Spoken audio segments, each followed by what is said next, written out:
ഇന്ന് എന്റെ മോന്റെ ബർത്ത്ഡേ ആയിരുന്നു. 2 ദിവസം മുന്നേ അവൻ എന്റെ അടുത്ത് പറഞ്ഞിരുന്നു ഇന്ന് എന്റെ ബർത്ത്ഡേ ആണ് എന്ന്. സത്യത്തിൽ ഞാൻ ആ ബർത്ത്ഡേ മറന്നുപോയി. രാവിലെ ഞാൻ സ്കൂളിൽ പോയി, ജോലിക്കൊക്കെ പോയി തിരിച്ചു വന്നു. വരുമ്പോൾ കക്ഷി ഇവിടെയില്ല, ട്യൂഷന് പോയിക്കാണ്. ട്യൂഷനൊക്കെ കഴിഞ്ഞ് 7 മണിയായി. അവൻ വീട്ടിൽ വന്നപ്പോൾ എന്നോട് പറഞ്ഞു, അമ്മ ഇന്ന് എന്റെ ബർത്ത്ഡേ ആയിരുന്നു എന്ന്. അപ്പൊ ഞാൻ പറഞ്ഞു, ബർത്ത്ഡേ അല്ലേ, സാരല്ല, നമുക്ക് പിറന്നാൾ ആഘോഷിക്കാം എന്ന് പറഞ്ഞു. അപ്പൊ അവൻ പറഞ്ഞു, ശരി എന്നാ ഞാൻ എന്റെ കൂട്ടുകാരന്റെ വീട് വരെ പോയിട്ട് വരാം. ശരി, അവൻ കൂട്ടുകാരന്റെ വീട്ടിലേക്ക് പോയി, പിറന്നാൾ ആഘോഷിക്കാലോ. അവൻ പോയതിനു ശേഷം ഇനി അവന്റെ പിറന്നാൾ എന്നാ വരുന്നതെന്ന് വിചാരിച്ച് ഞാൻ കലണ്ടർ എടുത്ത് നോക്കുമ്പോൾ പിറന്നാൾ കഴിഞ്ഞു പോയി. 2 ദിവസം മുന്നേ ആയിരുന്നു അവന്റെ പിറന്നാൾ. അപ്പൊ ഇനി എന്തേലും ബർത്ത്ഡേ ആഘോഷിക്കണ്ടേ? കക്ഷി എവിടെയില്ല, അവൻ കൂട്ടുകാരന്റെ വീട്ടിൽ പോയി.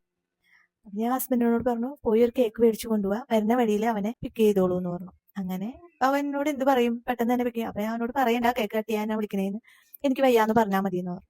അങ്ങനെ അവനെയും കൂട്ടി വന്നു. ഓടി എന്റെ അടുത്ത് വന്നു, നമുക്ക് എന്താ പറ്റിയ വയ്യായി? ഞാൻ പറഞ്ഞു, എനിക്കൊരു ചെറിയ നെഞ്ചുവേദനയാണ് എന്ന് പറഞ്ഞു.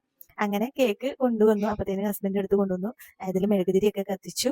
അങ്ങനെ കേക്ക് കട്ട് ചെയ്യാനായിട്ട് പുള്ളി റെഡി ആയിരിക്കും. ആൾക്ക് നല്ല സന്തോഷമായിട്ടോ.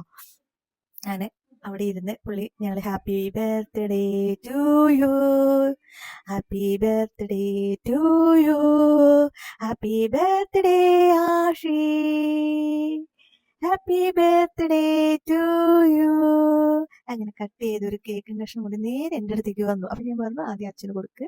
അപ്പൊ അവൻ അച്ഛന്റെ വായിലേക്ക് വെച്ചു കൊടുത്തു കേട്ടോ. അച്ഛൻ അതിൽ നിന്ന് ഒരു കഷ്ണം പൊട്ടിച്ച് അവന്റെ വായിൽ വെച്ചു കൊടുത്തു. പിന്നെ ഒരു കഷ്ണം എനിക്കും തന്നു. അങ്ങനെ അവന് ഹാപ്പിയായി, ഞങ്ങൾ ഹാപ്പിയായി. മക്കളുടെ സന്തോഷമാണ് ഏറ്റവും വലുത്. നമുക്ക് മക്കൾക്ക് വേണ്ടിയാണല്ലോ നമ്മൾ ജീവിക്കുന്നത് തന്നെ. അപ്പൊ ശുഭരാത്രി.